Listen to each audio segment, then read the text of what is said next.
Indian యాక్టర్లకి Hollywood చిత్రాల్లో ఆఫర్లు రావడం పెద్ద అచీవ్మెంటే. కానీ ఆ అవకాశాలు వచ్చినంత మాత్రాన విలువలు వదిలేయాల్సిన పని లేదు. తమ టాలెంట్ చూసి వచ్చిన అవకాశాల్లా ఫీల్ అయితే హీరోయిన్లు విప్పుకు తిరుగుతారో లేదో కానీ అవకాశాలు నిలుపుకోవాలంటే మాత్రం విప్పుకు తిరగాల్సిందే అనే సందేశాన్ని పంపిస్తున్నారు. XXX చిత్రం విడుదల సమయంలో దీపికా పదుకొనే ఎలాంటి బట్టలేసుకుని తిరిగిందో తెలిసిందే. పబ్లిక్ వేడుకలకి వచ్చినప్పుడు కూడా దీపిక ఎంత డెస్పరేట్ గా ఉందనేది స్పష్టంగా కనిపించింది.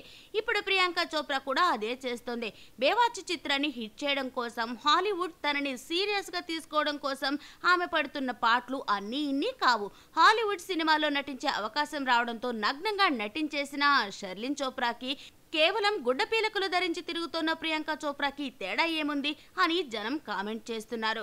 ఎన్ని బాలీవుడ్ చిత్రాలు చేసినా రాని డబ్బు ఖ్యాతి హాలీవుడ్లో ఒక 2-3 చిత్రాల్లో నటిస్తే వస్తుందనే ఆశతో తమ ప్రతిభని కూడా పక్కన పడేసి అందాల ఆరబోతపై దీపిక, ప్రియాంక లాంటి టాలెంటెడ్ యాక్టర్లు డిపెండ్ అవ్వడం కడు శోచనీయం.